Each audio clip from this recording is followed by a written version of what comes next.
It may seem incredible, but it is true. The world in which we live is a world of imagination. In fact, life itself is an activity of imagining.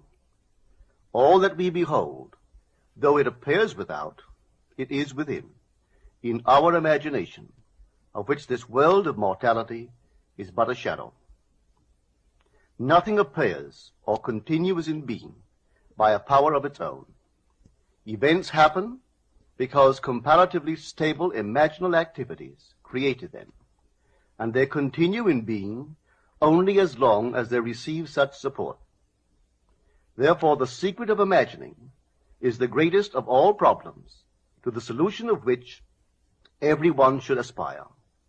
For supreme power, supreme wisdom, and supreme joy lie in the solution of this great mystery. When man solves the mystery of imagining, he will have discovered the secret of causation, and that is, imagining creates reality. Divine imagining and human imagining are not two powers at all, but one. The valid distinction which exists between them lies not in the substance with which they operate, but in the degree of intensity of the operant power itself. Acting at high tension, an imaginal act is an immediate objective fact. Keyed low, an imaginal act is realized in a time process. Human history, with its forms of governments, its revolutions, its wars, and in fact the rise and fall of nations, could be written in terms of the imaginal activities of men and women. All imaginative men and women are forever casting forth enchantments, and all passive men and women who have no powerful imaginative lives are continually passing under the spell of their power. If imagination is the only thing that acts or is in existing beings or men, as Blake believed, then we should never be certain that it was not some woman treading in the winepress who began that subtle change in men's minds, or that the passion because of which the earth has been drenched in blood did not begin in the imagination of some shepherd boy, lighting up his eye for a moment before it ran upon its way. The future is the imaginal activity of man in its creative march. Imagining is the creative power, not only of the poet, the artist, the actor, and orator, but of the scientist, the inventor, the merchant, and the artisan.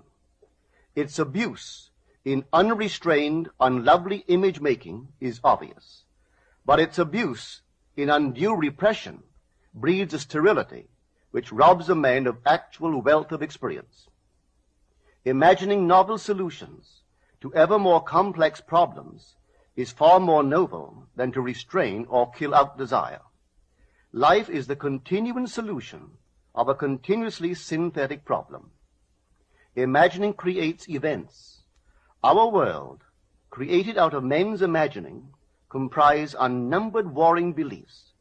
Therefore, there can never be a perfectly stable or static state.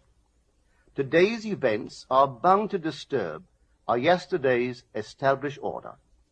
Imaginative men and women invariably unsettle a pre-existing peace of mind.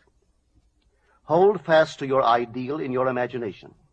Nothing can take it from you but your failure to persist in imagining the ideal realized.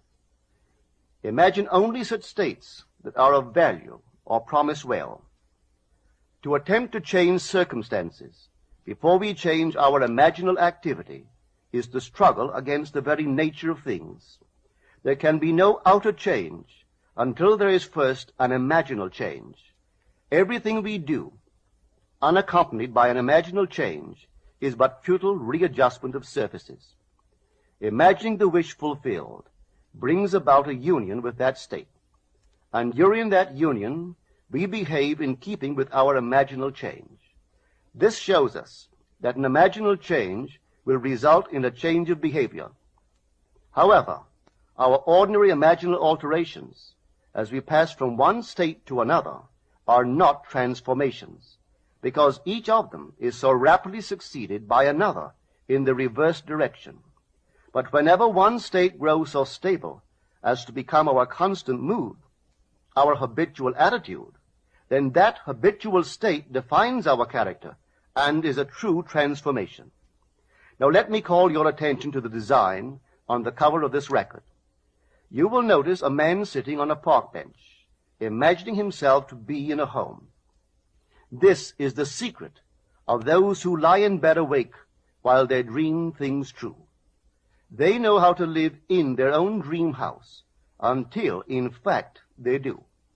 Man, through the medium of a controlled waking dream, can predetermine his future. That imaginal activity of living in the feeling of the wish fulfilled leads man across a bridge of incident to the fulfillment of the dream.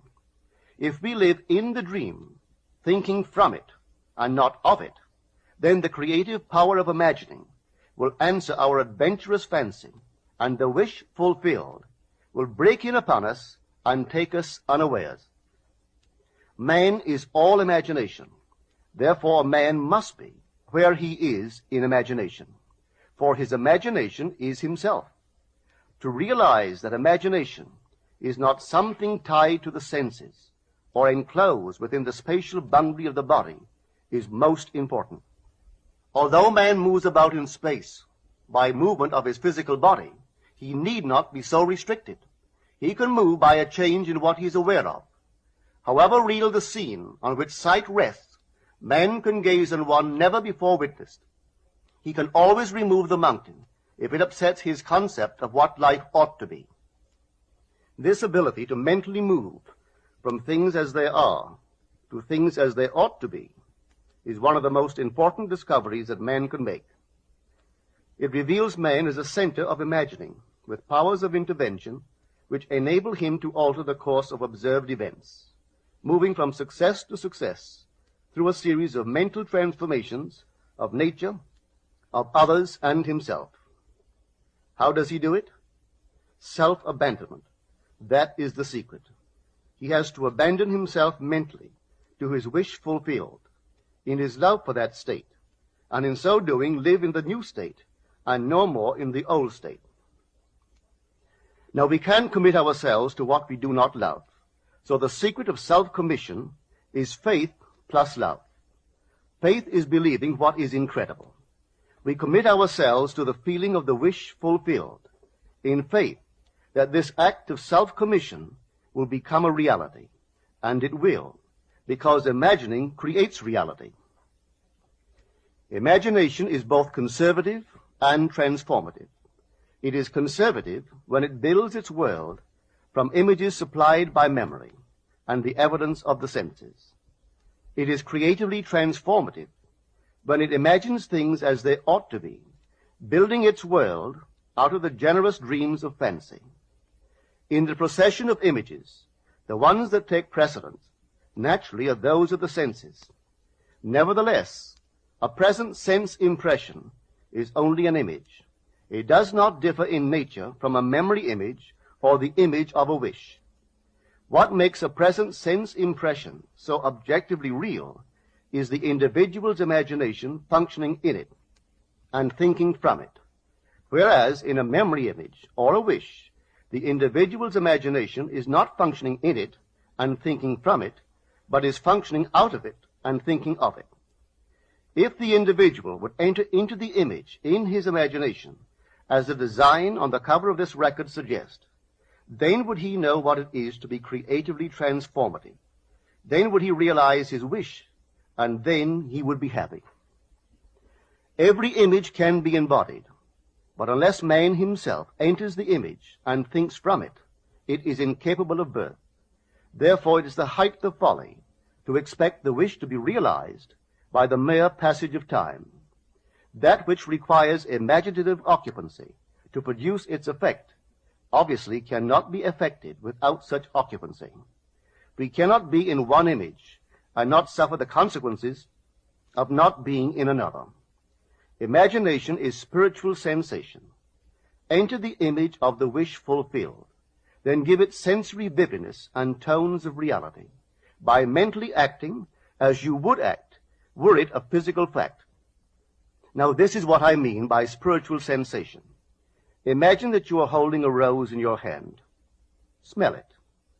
Do you detect the odor of roses? Well, if the rose is not here, why is its fragrance in the air? Through spiritual sensation, that is, through imaginal sight, sound, scent, taste, and touch, man can give to the image sensory vividness. If he does, all things will conspire to aid his harvesting. And on reflection, he will see how subtle were the threads that led to his goal. He could never have devised the means which his imaginal activity used to fulfill itself. If man longs to escape from his present sense fixation, to transform his present life into a dream of what might well be, he has but to imagine that he is already what he wants to be, and then feel the way he would expect to feel under such circumstances. Let him, like the make-believe of a child who is remaking the world after its own heart, create his world out of pure dreams of fancy. Let him mentally enter into his dream. Let him mentally do what he would actually do were it physically true. He will discover that dreams are realized not by the rich, but by the imaginative. Nothing stands between man and the fulfillment of his dreams but facts, and facts are the creations of imagining. If man changes his imagining, he will change the facts. Man and his past are one continuous structure. This structure contains all of the facts which have been conserved and still operate below the threshold of his surface mind. For him, it is merely history. For him, it seems unalterable, a dead and permanently fixed past. But for itself, it is living. It is part of the living age. We cannot leave behind us the mistakes of our past, for nothing disappears. Everything that has been is still in existence. The past still exists, and it gives and still gives its results. Man must go back in memory, seek for and destroy the causes of evil, however far back they lie.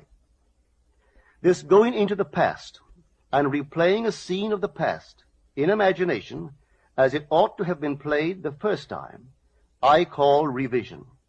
And revision results in repeal. Changing our lives means changing the past. The causes of the present evil are the unrevised scenes of the past. The past and the present form the whole structure of man. It is carrying all of its contents with it. Any alteration of content will result in an alteration in the present and future. Live nobly, so that mind can store a past well worthy of recall. Should you fail to do so, remember, the first act of correction or cure is always revise.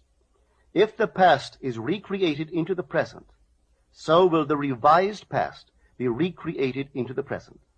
Or else, the promise that though your sins are like scarlet, they shall be as white as snow, is a lie.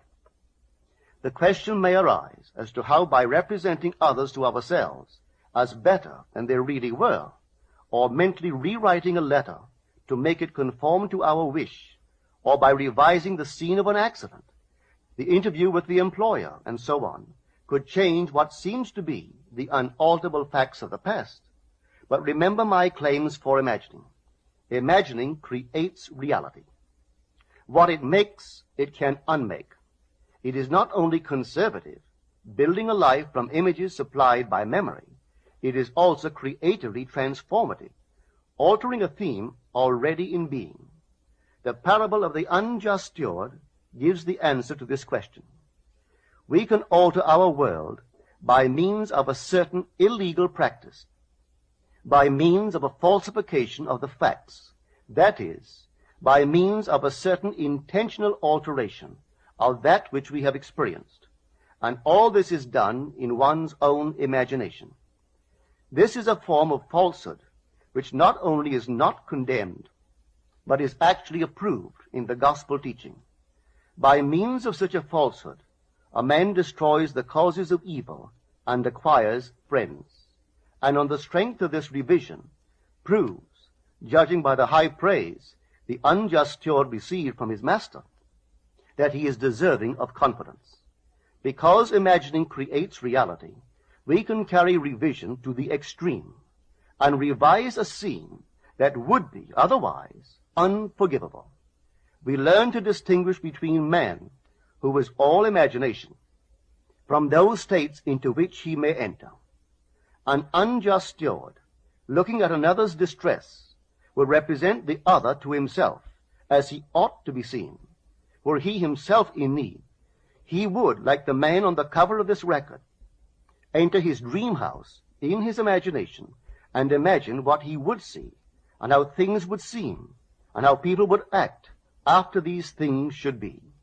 Then in this state he would fall asleep, feeling the way he would expect to feel under such circumstances. Would that all the Lord's people were unjust stewards, mentally falsifying the facts of life to deliver individuals forevermore. For the imaginal change goes forward until at length the altered pattern is realized on the heights of attainment. Our future is our imaginal activity in its creative march. Imagine better than the best you know.